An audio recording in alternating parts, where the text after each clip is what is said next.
আমি ধন্যবাদ জানাই মাননীয় শিক্ষামন্ত্রীকে, তিনি একটা দুঃখ প্রকাশ করেছেন তার একটা মন্তব্যের জন্য। আসলে তিনি দুঃখ প্রকাশ করেছেন, এই জন্য এখানে আর বলার কিছু নেই, কিন্তু এটা শুনে আমার মোটেই ভালো লাগেনি। ইতিমধ্যে বন্যার কারণে আমরা চিটাগাং বোর্ডের প্রত্যেকটি জেলার পরীক্ষা বন্ধ করে দিয়েছি এবং আমাদেরকে পুনরায় পরীক্ষা নিতেই হবে। এই ক্ষেত্রে আমরা ভেবেচিন্তে দেখেছি যে চিটাগাং বোর্ডের পরীক্ষা আরেকটি প্রশ্নপত্রের সেটে যখন আমরা নিতে যাব, ফিজিক্স সেকেন্ড পেপার, যুক্তিবিদ্যা এবং হিসাব বিজ্ঞান, সেই সময়ে আমরা এই পরীক্ষাটি পুনরায় নেওয়ার ব্যবস্থা করতে পারবো ইনশাআল্লাহ।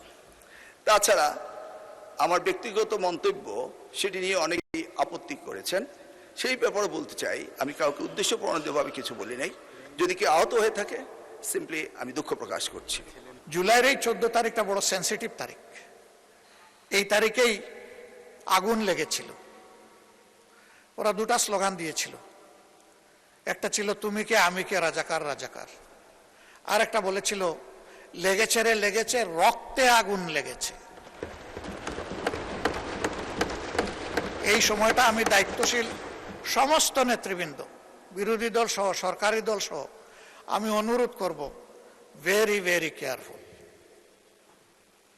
আমি ধন্যবাদ জানাই মাননীয় শিক্ষামন্ত্রীকে, তিনি একটা দুঃখ প্রকাশ করেছেন তার একটা মন্তব্যের জন্য। আসলে তিনি দুঃখ প্রকাশ করেছেন, এই জন্য এখানে আর বলার কিছু নেই, কিন্তু এটা শুনে আমার মোটেই ভালো লাগেনি। এটা যে সেন্সেই তিনি বলে থাকেন না কেন, আমাদের পর্যায় থেকে এইরকম কোনো মন্তব্য হওয়া উচিত নয়। এটা আমাদের অনেক কেয়ারফুল হওয়া উচিত, দায়িত্বশীলতার জায়গা থেকে। মাননীয় স্পিকার, শেষমেশ আমি অনুরোধ করব, জুলাই এসেছিল একটা পরিবর্তনের জন্য, একটা নিউ ডাইমেনশন নেশন বিল্ড আপের জন্য। এর জন্যেই কনসেনসাস পরিষদে দীর্ঘ আলোচনা করে কিছু রিকমেন্ডেশন তৈরি করা হয়েছিল। এই জন্যই একটা গণভোট অনুষ্ঠিত হয়েছিল। সেই গণভোটে জনগণ হায়ের পক্ষে, সংস্কারের পক্ষে রায় দিয়েছিল। কি এখানে হয়ে গেল আমরা ঠিক বুঝতে পারি নাই। বারবার বলা হচ্ছে এখানে প্রতারণা করা হয়েছে। কে করলো? এই ডায়ালগে তো সবাই।